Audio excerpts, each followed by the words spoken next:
मित्रा, तू आता already paper देतो आहेस, 2-3 पेपर पण दिले, पण भरपूर वेळ विचारताय सर आम्ही पेपर दिले, काही अर्धवट लिहिले, काही पूर्ण पेपर लिहिले, आम्ही स्कोर पण करतोय, पण ऍक्च्युअली पेपर कसे चेक केले जातात आम्हाला सांगा. काही पेपर अवघड गेले, आम्हाला कॉन्फिडन्स येत नाही, मग ऍटलीस्ट आम्हाला कळालं पेपर चेक कसे केले जातात तर आम्हाला आयडिया तरी कळेल, त्या हिशोबाने आम्ही पेपर लिहू की एक्झामिनरला कसे अपेक्षित असतात. सो मित्रांनो, त्याच आयडियाज मी इथे क्लिअर करणार आहे. बघा, येस तुम्ही पेपर ऑलरेडी दिलेले आहे.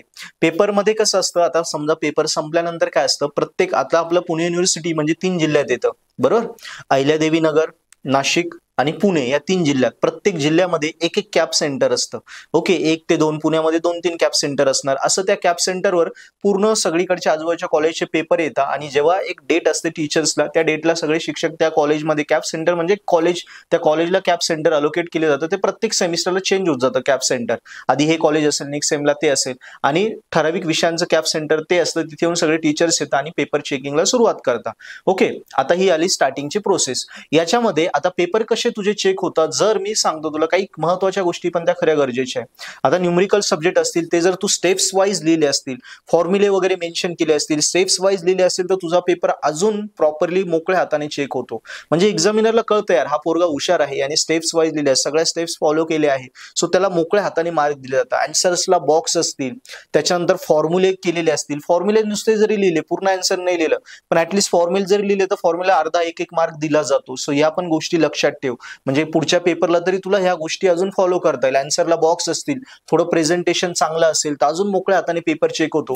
पहिले 3 क्वेश्चन एकदम बेसली जे तुला जमतात, ओके, तसं जर तुझे प्रॉपर सोल्युशन असतील, पहिल्या 3 क्वेश्चन हस्ताक्षर चांगलं सोल्युशन लिहिले आहे, त्याच्यानंतर थेरी क्वेश्चन असेल तर डायग्राम वगैरे प्रॉपर आहे, पॉईंट वाईज लिहिलेलं आहे, पॉईंट वाईज लिहिलं असेल तर चेकिंगला सोपं जातं, तिथे पण पेपर मोकळ्या हाताने चेक होतो. नुसता डिस्क्रिप्टिव्ह गोष्टी सारखी लिहिली तर ते अवघड चेक होतं, एवढं कोणाला वाचायला वेळ नसतो. सो एक्झामिनर एवढं वाचत नाही, तिथे बघतो 5 पैकी किती द्यायचे एवढे लिहिले, एखादा पॉईंट बघतो आहे, कारण त्याला सापडायला वेळ लागतो ना. आन्सर महत्वाचे पॉईंट जे असतात ते तुला वाचायला तू लावले, त्याला ताण दिला की तो 5 पैकी 5 द्यायच्या ठिकाणी मग 3च देऊन देतो, 3.5च देतो. त्यामुळे पॉईंट लिहिताना थोडी पॉईंट वाईज लिही. मग अशा प्रकारे चेक केला जातो पेपर.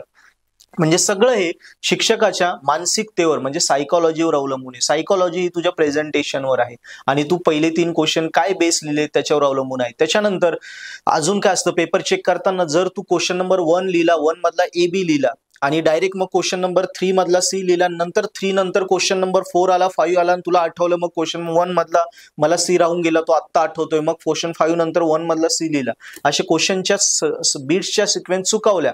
म्हणजे मेन काय गरजेचं आहे, मेन क्वेश्चन घेतला त्याच्यातले बीट एका खाली एकच आले पाहिजे.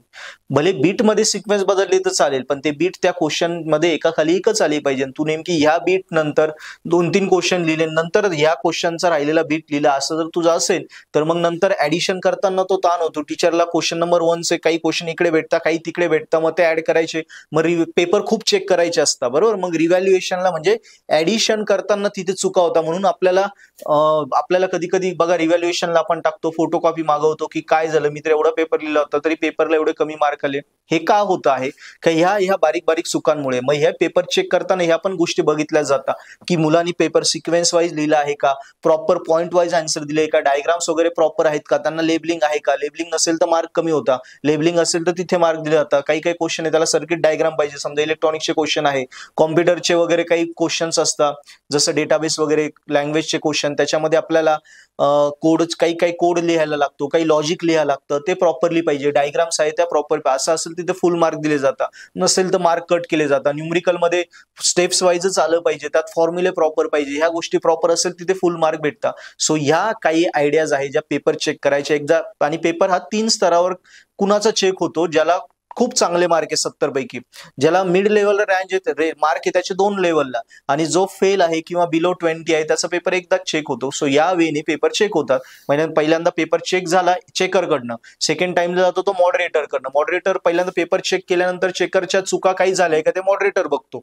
सेकंड पेपर चेक करतो मॉडरेटर तोच पेपर सेकंड स्टेपला, नंतर थर्ड स्टेपला जातो. थर्ड स्टेपला पुन्हा चीफ मॉडरेटर असतो, तो चेक करतो की अरे कुठे काय अजून करेक्शन आहे काय नाही वगैरे वगैरे. सो असं 3 स्टेजलाही भरपूर जे हाय रँकचे पेपर असतात ते चेक केले जातात, मिड रँकचे 2 स्टेजला, आणि जे फेल असतात वगैरे किंवा ऍव्हरेज आहे त्यांचे 1 रँक किंवा रॅन्डमली काही पेपर सिलेक्ट करून त्याच्यातले 2-4 पेपर बघितले जातात. हा पण एक वे असतो. असे वेगवेगळे फंड्यांनुसार पेपर चेक केले जातात.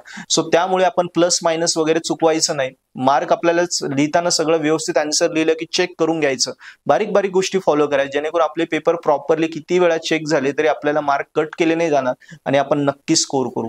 सो हा फंडा फॉलो कर, नक्की तुझी इंजिनिअरिंगचे राहिलेले पुढच्या पेपरला फॉलो कर, नक्की स्कोर करशील. आणि पुढच्या पेपरच्या प्रिपरेशनसाठी नक्की पर्पल ॲट ॲप्लिकेशन डाउनलोड कर, त्याची लिंक मी डिस्क्रिप्शन मध्ये दिली, त्यावरनं व्हिडिओ लेक्चर बघून ऑलरेडी व्हिडिओ लेक्चरमध्ये व्हिडिओजमध्ये सगळे विषय शिकवले आहे. सो ते बघून तुझा अभ्यास जरी झाला असेल तर ते बघून तुझे पेपर अजून इझी होतील, अजून तुला त्या पेपरला स्टँडर्ड आन्सर कसं लिहायचं, काय लिहायचं, सगळ्या गोष्टी आमच्या टीचर्सने जे व्हिडिओ लेक्चरमध्ये शिकवलंय त्याच पद्धतीने ते व्हिडिओ बघून अभ्यास करा आणि त्याच पद्धतीने पेपर लिही.